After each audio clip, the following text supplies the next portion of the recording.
and will come to lie on the back of the body.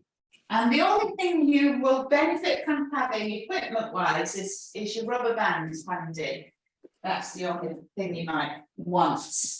We'll do some functions. So let's come to lie on the back of the body. We're going to do some really dynamic breath work. So you can place your hands on the front of you, on the low belly area, so that when you breathe in, you are expanding the abdominal area. And exhale all the air out of the lungs. And we're going to do 20 deep breaths.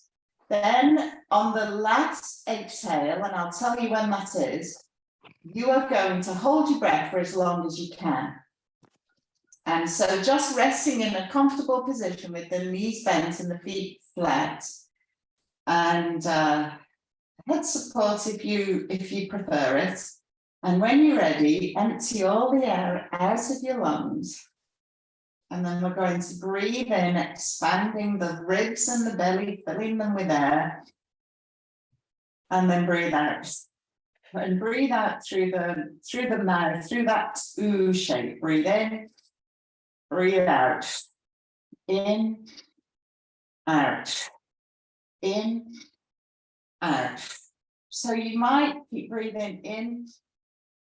You might feel a bit dizzy, but so take a rest anytime. In, out, in, out, in, out, in, out, in, out, in, out, in, out, in, out, in, out.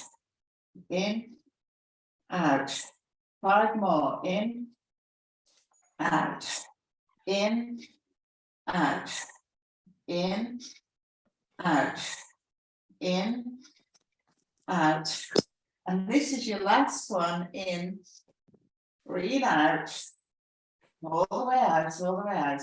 Hold the lungs empty and hold your breath. And so you're holding your breath for as long as you can.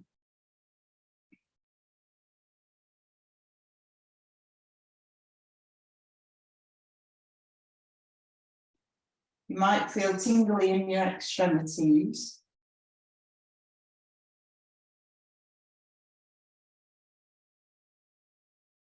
And then when you're ready, when you require it, just breathe normally for a few moments.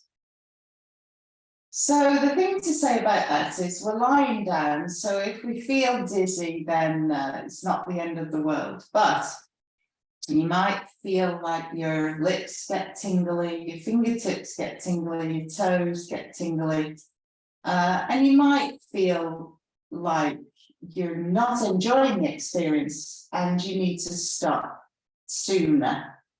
So in which case, do. And then just do your breath hold, and then just breathe away normally. So we're going to do another round of that style of dynamic breathing. And we're starting with 20 repetitions of breath, and you could go as far as 30 breaths. So when you're ready, empty all the air out of your lungs to begin.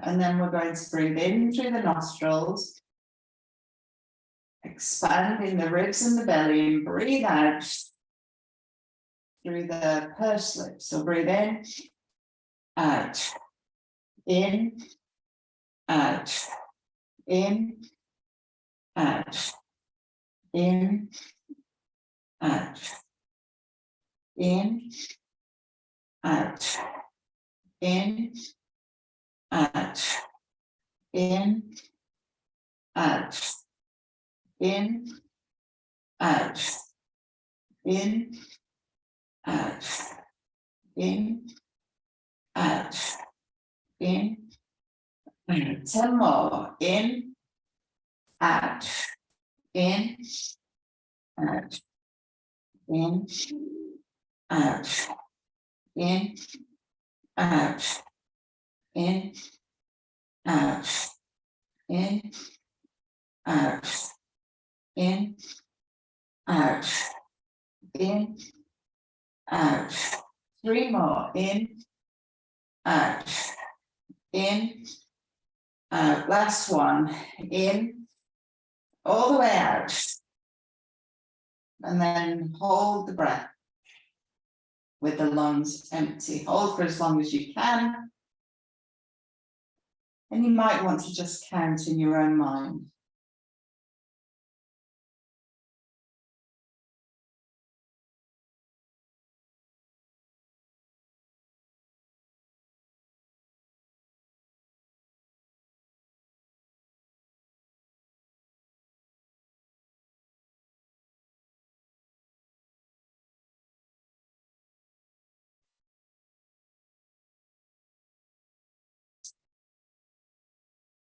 So of course, just breathe normally when you feel ready. And know that the world record for holding your breath is 7 minutes and 15 seconds. So, it's possible to hold one's breath for a very long time without it being detrimental to your health, although they will have undertaken a program of training in order to be able to do that. And so we're going to start with our pelvic rocking now, and we've got a session focused on the spine.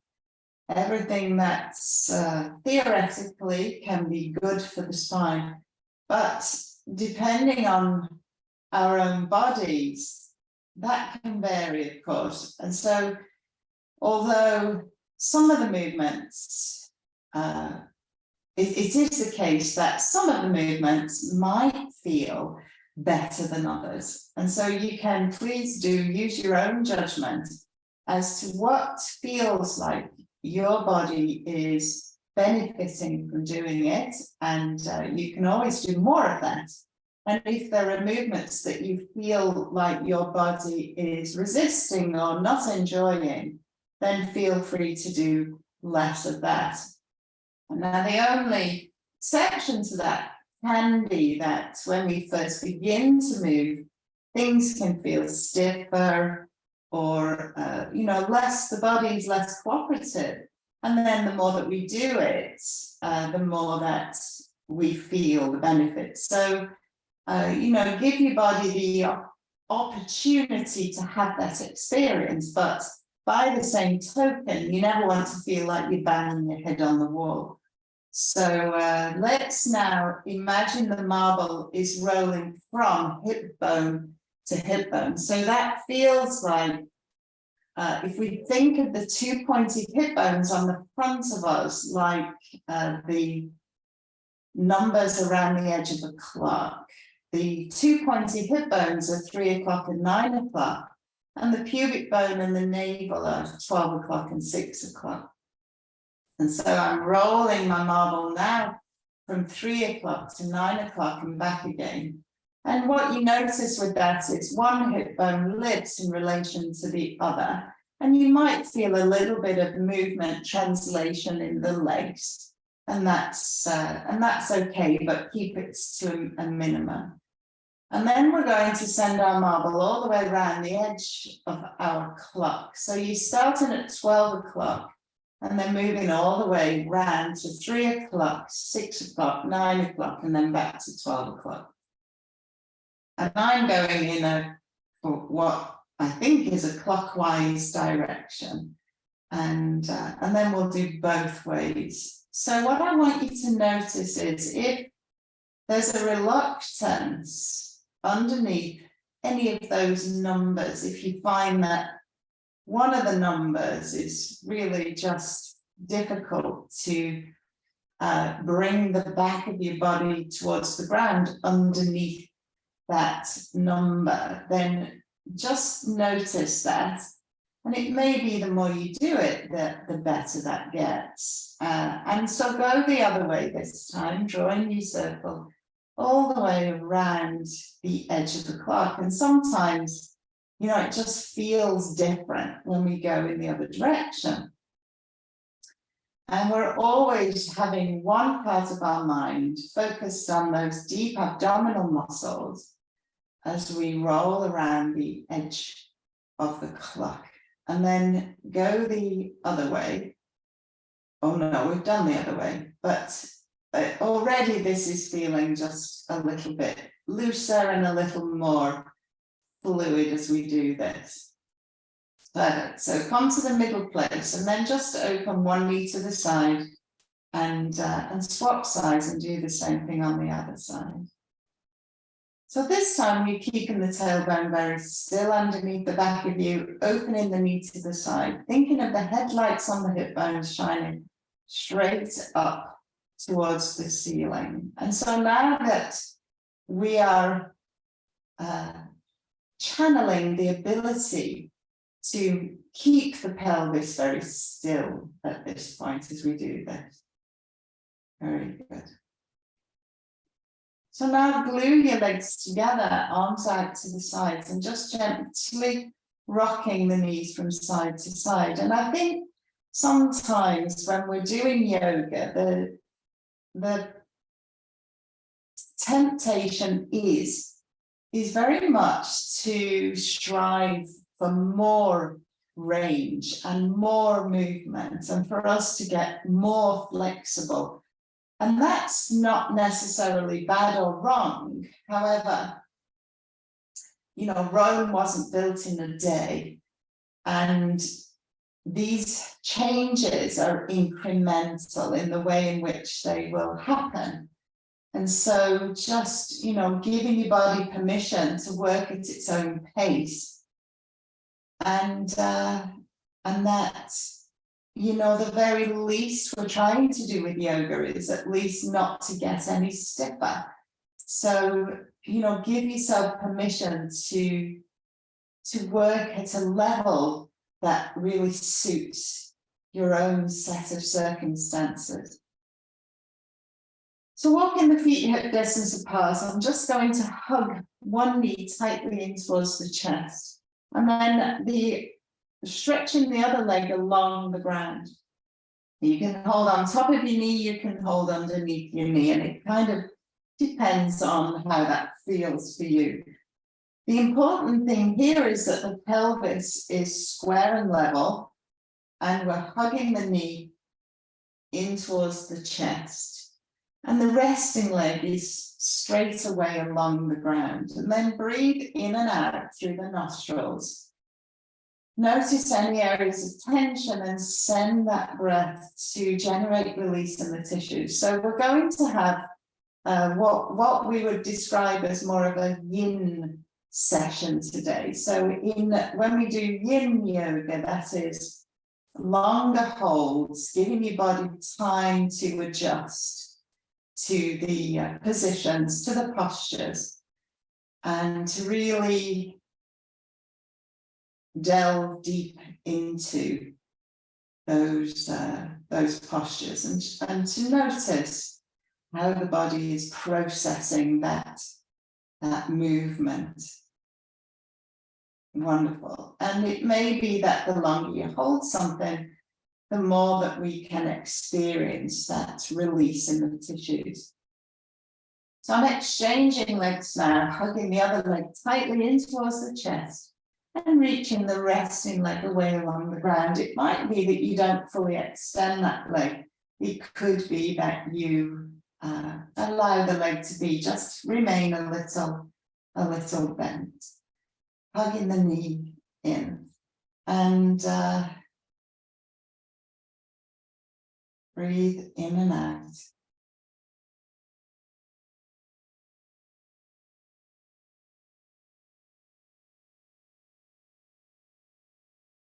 And then bring the legs back together, soles of the feet together, and allow the knees to fall apart.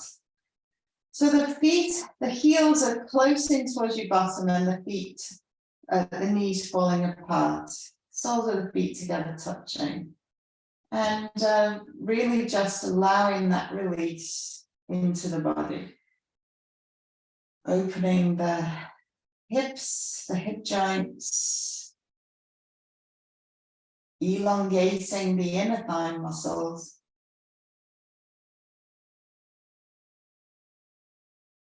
And breathing in and out through the nostrils as we do.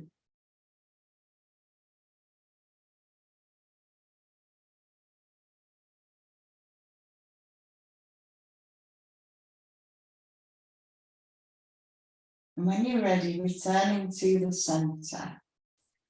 So reaching the arms up overhead. I want you to send one set of fingers towards the ceiling, up towards the ceiling, that is, and then let the shoulder blade drop back towards the ground. So it's a real release and a drop.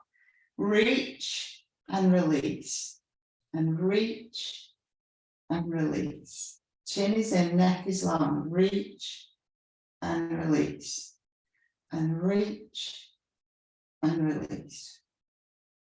Reach and release. Very good.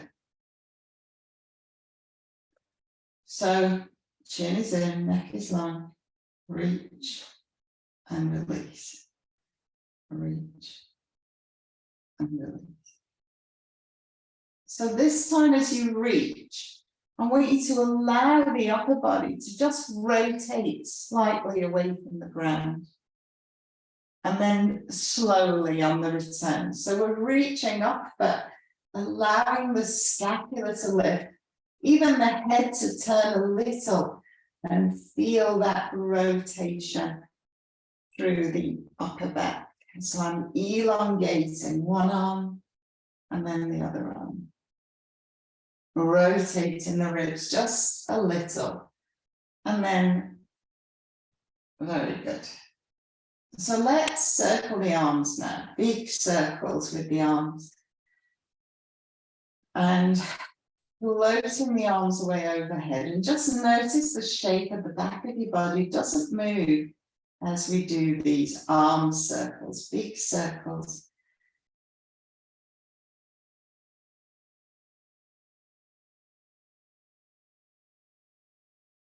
Inhale as you float overhead, exhale on the return.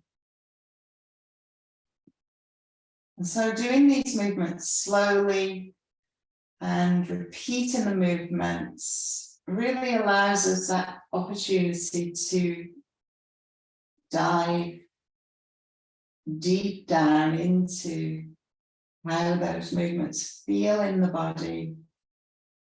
And the more that we do them, whether that generates a shift in how the body feels. Now resting the arms alongside you in this W shape. We're going to reach the arms along the ground, up overhead. Now it might be, if you've got stiff shoulders, that your arms are hovering just above the ground. You could put something under your elbows, like a thin cushion or a towel to help it to slide, or even if you're on carpet, sometimes carry a bounce is a really good thing to help bodies to slide on the ground. And reaching those arms up, sliding down and up. Very good. So come to be now with the arms beside you and just roll the head from side to side. So I'm rolling my head along the ground, and the eye line is moving in a semicircle or an arc of motion. And just turn the head as far as feels comfortable for you.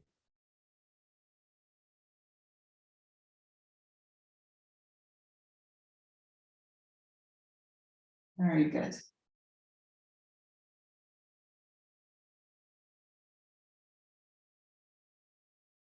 All right, so let's roll onto your side and push yourselves up and come to all fours next.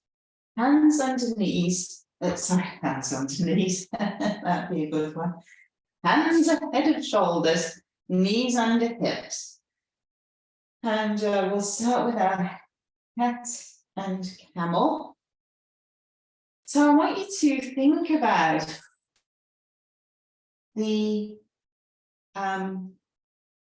how the body feels when you're doing this. If there's any areas of resistance, and why are they resisting? Is it that the muscles are tight and they're reluctant to lengthen? Is it that they're weak and they're reluctant to work?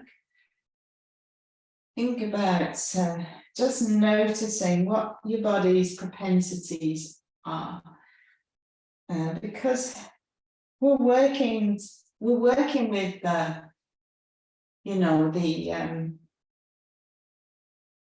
raw ingredients, what we bring to the session, and enjoying the movements as a way of enhancing our experience of physicality. So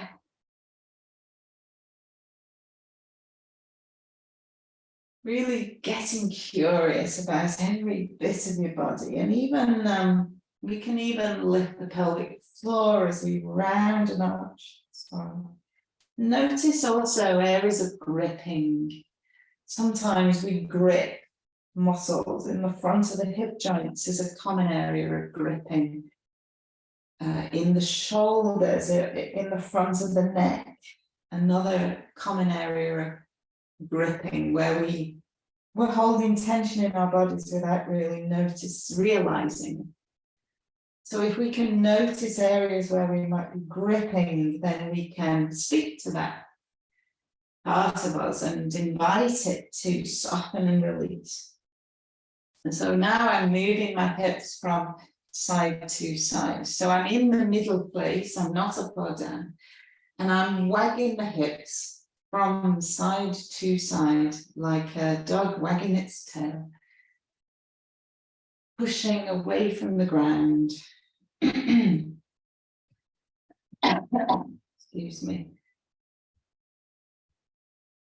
This side to side movement. So we notice the waist on one side is shortening, the waist on the other side is lengthening, and just notice any other bit of you that might be overactive or underactive. And then we're going to do circles, which is like a hula hoop type motion. Sometimes these combined movements feel a little bit clunky and difficult to coordinate, but you know, stay with it and make those movements as smooth as we possibly can. And then do change direction and go the other way, rounding the spine, following the spine, drawing that circle of the hips.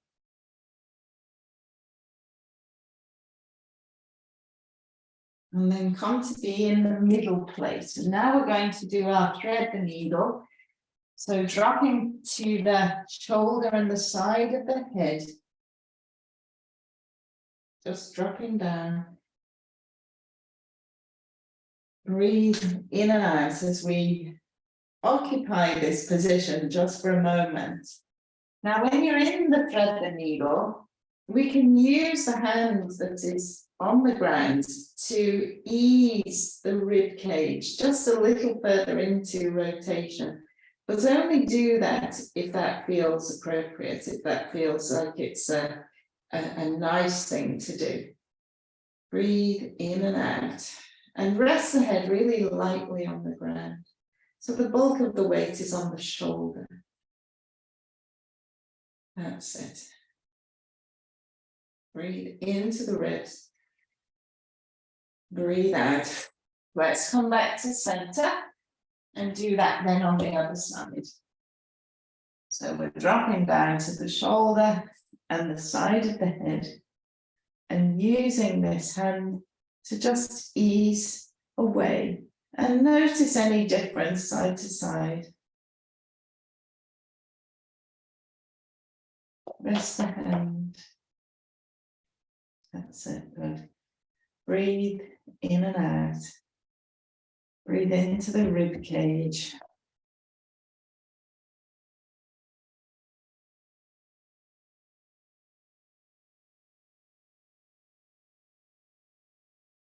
Very good. Let's come to lie on the front of the body. And to begin with, I'm going to bring one leg right up alongside me, hands under the forehead, and I've got my eyes looking towards the ground. I've got this leg all the way up alongside me. And as much as possible, I'm trying to bring the front of my hip down towards the ground. So you can achieve a little bit more approximation with the hip to the ground by lengthening the thigh bone away from the pelvis. So it's a sense of reaching the thigh bone out of the hip. And you might find when you do that, it just brings the front of your hip slightly closer to the ground. Now, only do this next bit if you feel okay, and that is to hover the foot just off the ground and then bring it back down again. So I'm hovering the foot and then bringing it down again. And rotating at the hip joint. Keeping the front of the hip in contact with the ground. And it might be that you just rest here in this position for a little while.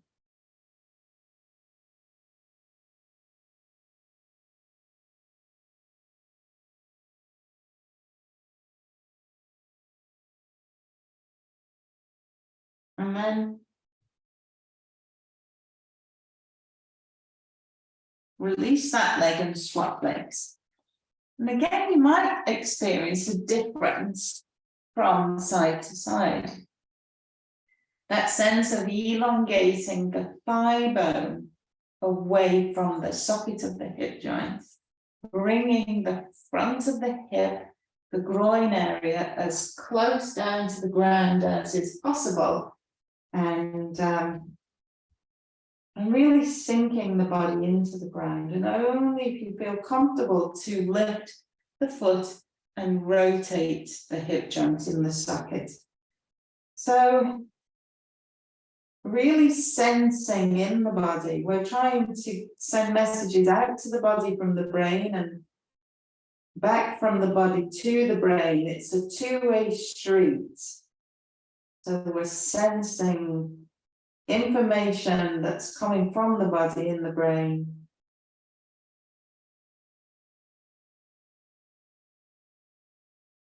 And lifting and lowering the foot. Wonderful. So this time come with the legs in line with the hip joints. And I'm bringing my arm alongside the body like a grasshopper leg. Now, reaching the resting arm up, I'm going to roll the upper body so that my head comes to rest along my arm. Here in this position where my chest is towards the ground, the arm's next to my head, but my head's not on it. And then I'm pushing through this top arm to rotate the rib cage away from the ground and then returning it back to the ground. So it's an oscillation, rotate away by pushing through the heel of the hand, rotate towards the ground. So just see how that feels in the body.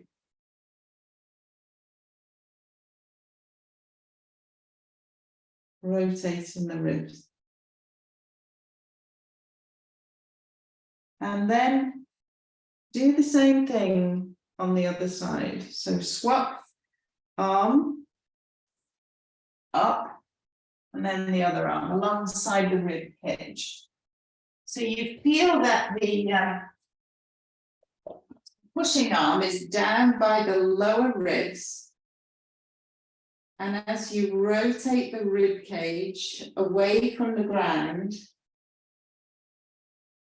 the head rolls to rest onto the arm. And in an ideal world, we're keeping the hips down. In an ideal world. And rotate away.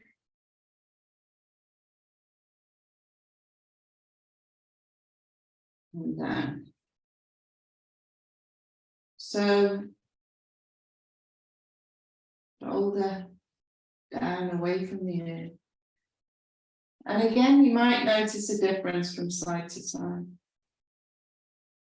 Perfect. So now we're going to explore the cobra movement. That is coming up towards the forearms, these push-ups. Now you can have your hands a bit more under your shoulders, or you can have your hands a little further away, coming only as far as your elbows.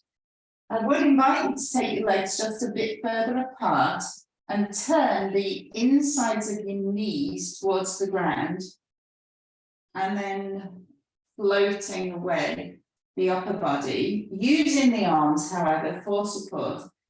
Think of peeling the ribs one by one, and only go as high as feels okay. So you don't want to feel a pinching sensation, really. And the tummy muscles should be just gently switching on in the background to support the spine.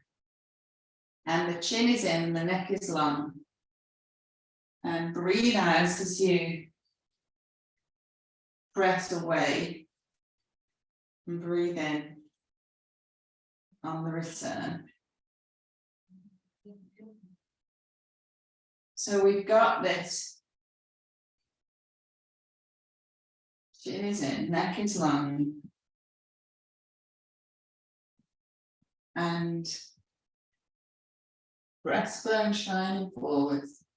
Only go as high as feels okay. Think more of the upper back. Still. That's it. And just do one more.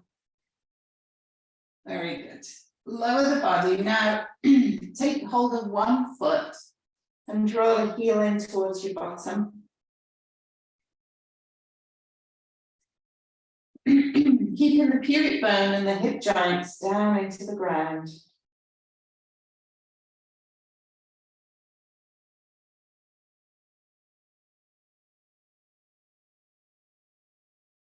Breathe in and out.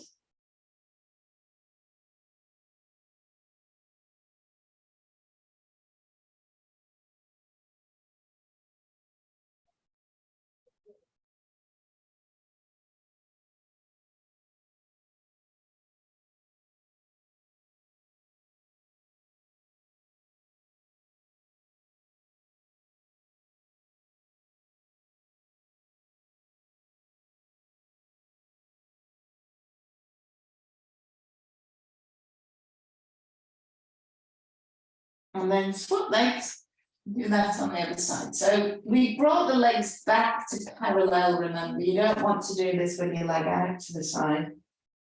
Heel towards your bottom, pubic bone into the ground, front of the hip into the ground, breathe in and out.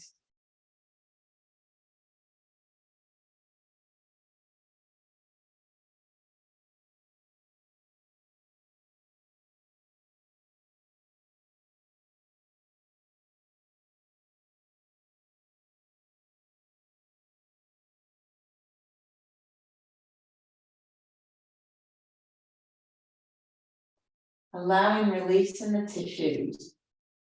Wonderful. So let's push back now all the way to a child's pose and sit with the knees a little further apart, arms reach forwards, forehead to the ground, and stretch off the low back. And you can bring the support in for the forehead if your forehead isn't reaching the ground.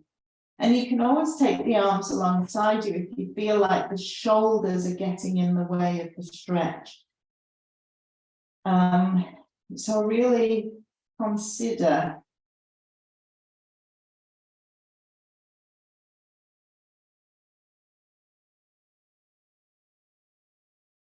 you know, your priority for this stretch.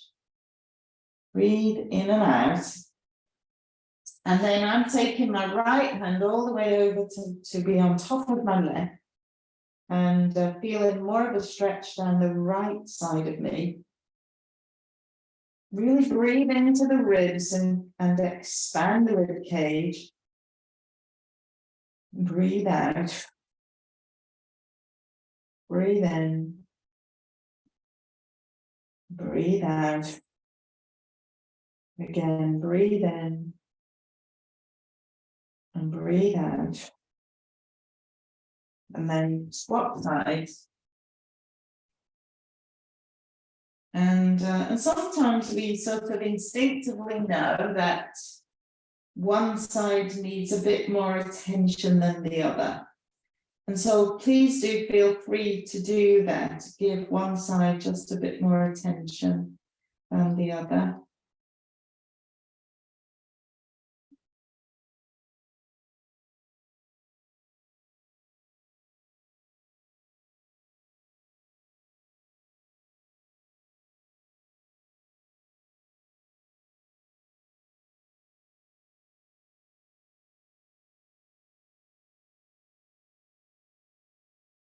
And then slowly come up and we're going to tuck the toes and come up to stand. So take your time as you come up to stand. Now, we've got this maneuver that it takes a bit of practice to get it right, but it can be really nice, a really nice way of applying traction to the spine. Traction is something that creates space between the vertebrae, and it can allow structures to sort of find their way, if you like. So it's bending the knees, bringing the heel of the hand right into the crease. And you've got to get fairly low, otherwise your thighs are not horizontal enough. With the heel of the hand into that space, what I do then, and I know that I've got these ridiculously long arms, is I straighten my arms. That then is creating a lengthening through my spine because I'm pushing. And the other thing that I do is allow here, because normally we're always sort of working the muscles. I'm allowing the muscles to sort of give and relax. So you've got to put the heel of the hand right in here. I'll show you from the side. The fingers are going out along the thighs. You've got to be down in your squat and then pushing the elbows straight. Yeah. So if that position's not good, there are other ways of getting traction. Come on up. Very good. So let's just come to standing arm mountain pose for a moment. Breathing in and out, sending the tailbone to the ground, headlights on the hip bones shining forwards, and shoulder blades on the back of you. Breathe in and out. Extending, expanding the lungs as you inhale and as you exhale. Breathing in and out. Wonderful.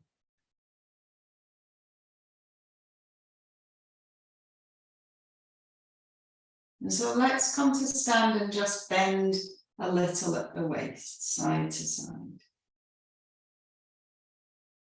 You can have the arm reaching up beside the ear if you wanted to. That's up to you.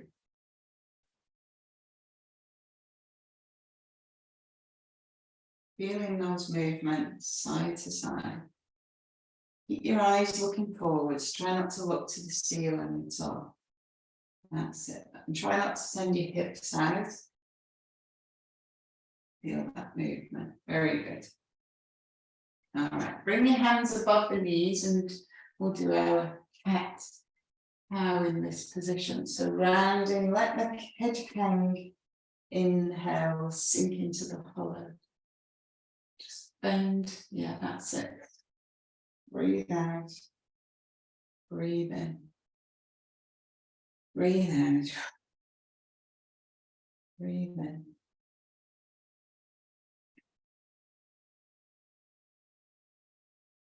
And uncurl, curl up, and then re-step.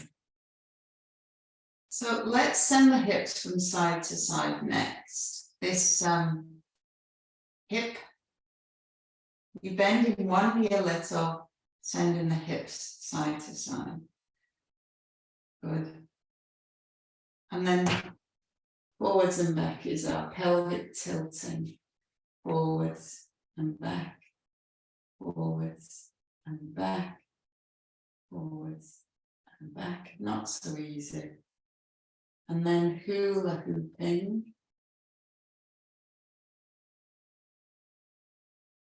There's a whole lot of clunking going on there. Hula hooping.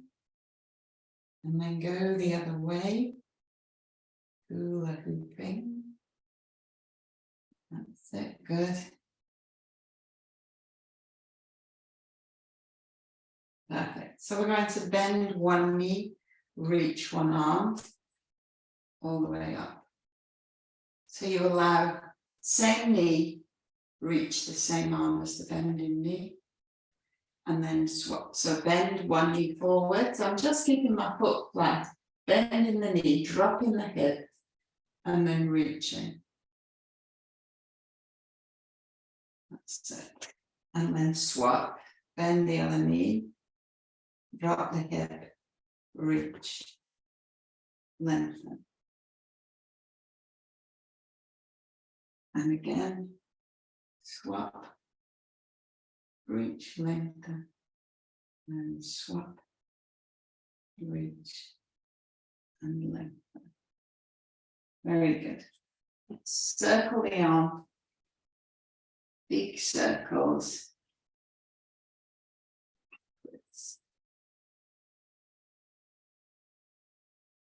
And then the other arm.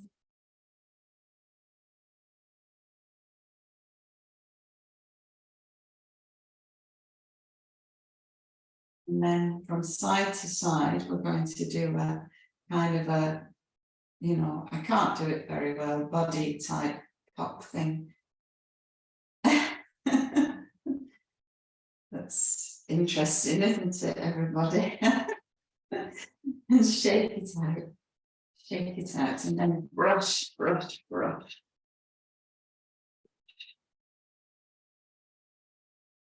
Brush. Up to the leg.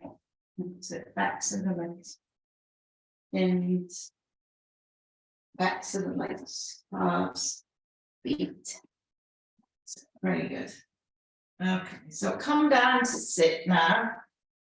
And we're going to sit like the mermaid. Diving over the front knee. Belly, chest towards the thigh. What am I saying? Breastbone towards the knee is what I meant to say. Breastbone towards the knee.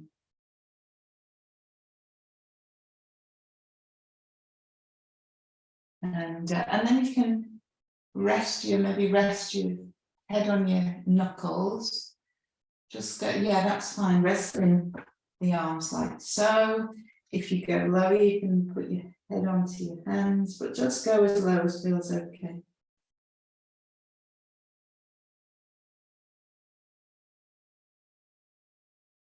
Breathe in and out.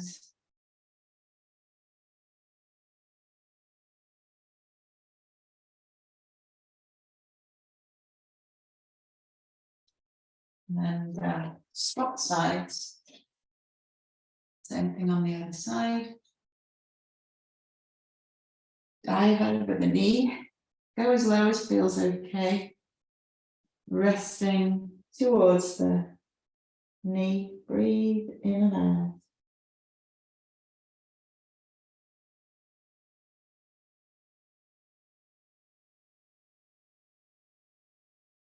Send 3 deep breaths to any areas of tension.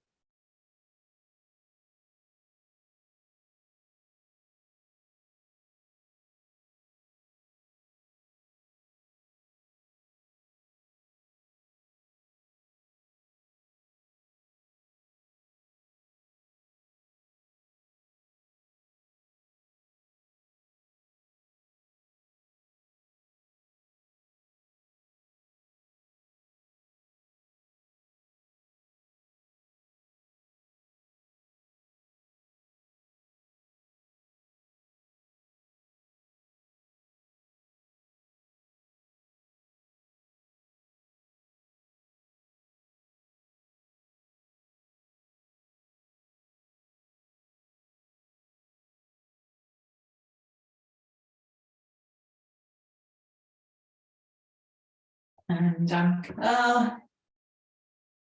wonderful. So sitting cross-legged presents its challenges for lots of people. And it's really important to use a rigid sort of a raise to lift the seat, if that's the case. Now, have you got two of those blocks, Joanne? Have you got two? Yeah. You can put them next to one another just to make it a bit more like a seat.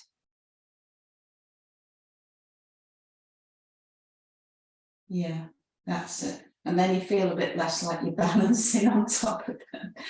Sitting upright is really, really important, particularly when we apply a movement in addition to the sitting position. So we need to get into that ideal alignment before we then add the movement. And you can cross your legs, so you can have your feet together, and you're on a raise that is sufficient for you, and that's different for everybody. Reach over, support yourself. That's the only thing. When you sit on something, your arms might not be long enough, but you know, see how that goes. Very good, wonderful. So we're going to do our frog's legs to finish with, and you won't need a seat for this because we're going to lean a little bit backwards. But the first thing we do before we do frog's legs is touch our toes or touch towards your toes. See how far you get, and then just make a note of it, make a mental note. Now, bringing the hands at the back of you. So you're leaning a little backwards and supporting yourself on your hands. And your hands can be out to the sides, one way or another. That's it.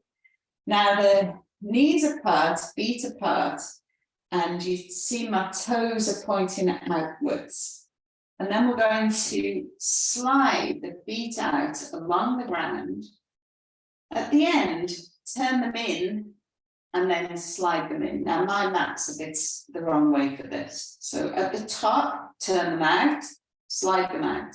The bottom, turn them in, slide them in. So it's out, in, slide in. And you want to think of your heels traveling on train tracks. So your heels are not going out. Your heels are not coming in or out. They're just staying on those train tracks. It's the knees roll out, roll in, slide in, roll out, slide out, roll in, slide in. And your mat does get a bit disrupted. You could roll your mat out of the way altogether and do it on the carpet or the wood. So what we notice as we come in, the knees come to touch. So at the top of the movement, you're a bit more like this, and it feels sort of blocked at that point. You open out, and this is when you really sort of feel a scooping sort of sensation in the hip joints. And sometimes that feels a little bit tight or reluctant, we'll say. But the more that we do it, the more cooperative it should become, so that this movement becomes more fluid, freer and easier for you to do. And this is a hip mobilizer, but it's a really lovely thing to treat your body to, perhaps in the evenings if you were watching TV, you could get down on the floor and do a few of these. All right, so have a rest, and then I want you to reach to your toes and see if you get any further. Yeah, good, very good.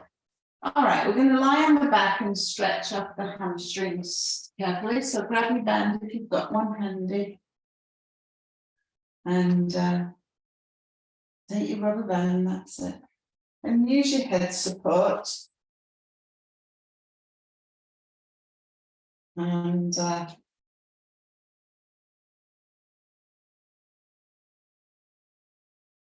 tailbone to the ground, leg reaching. up to the ceiling. And the resting leg can be bent or straight, but if you're tight at all, then always have the resting leg bent. And think of grounding that tailbone down into the ground, sinking the shoulder blades heavy, chin nodding gently to the chest. Breathe in and out.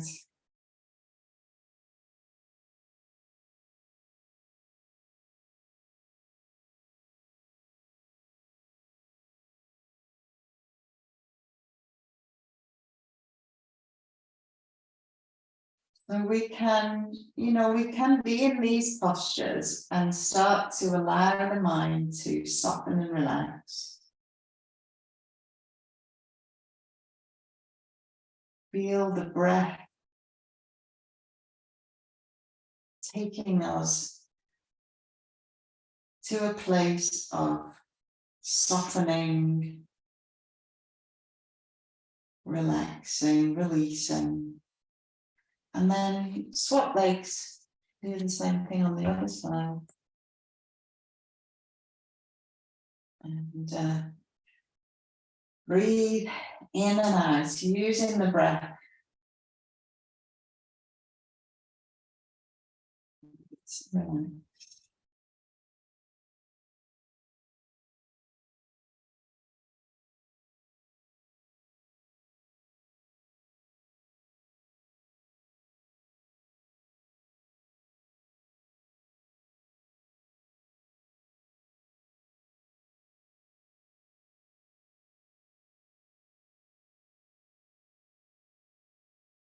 Wonderful. All right, so let's return to our Shavasana, to our corpse pose. And you can always have your knees a little bent and put a cushion underneath the back of your knee if this is not comfortable for your spine. Having cushions under the knees, or even bending the knees, having the feet wider and just knocking the knees together to touch. So if you have your feet apart and the knees knocking together, then your legs can be a bit more rested and still be bent. So you've got options, breathing in and out through the nostrils alone. And just scanning through the body and noticing those areas where we might find ourselves gripping. Your bottom muscles, you can be gripping in the bottom muscles, the legs, the thighs, the shins, the ankles, the feet, the toes, and not even know it. And so it's when we scan through the body from the top of the head, scalp, face, jaw, tongue, and just really noticing any tension that is sitting there, unbidded, unwelcome, unwanted, unneeded, because right now we are totally inert, totally inactive, and we can relax every muscle, every sinew, every part of us, soften and relax and sink down heavy into the ground. Relax the front of the neck, the back of the neck, the shoulders, the arms, the forearms, the wrists and the hands, front of the body, the back of the body, heavy, sinking down.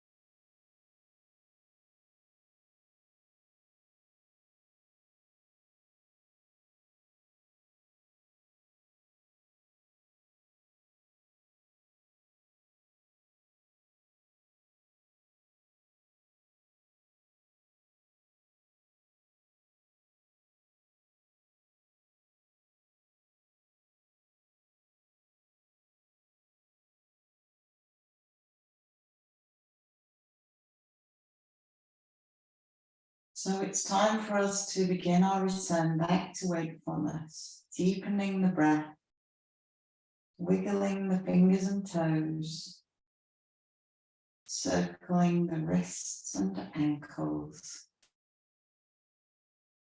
bending the knees, rolling to the left side, and slowly, slowly push yourselves up to sit. And waking ourselves up with friction.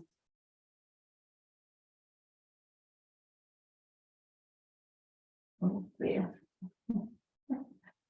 Oh. Pressing the palms together at the heart center and grow up tall. Breathe in. Breathe out. Namaste. Thank you all for your time today.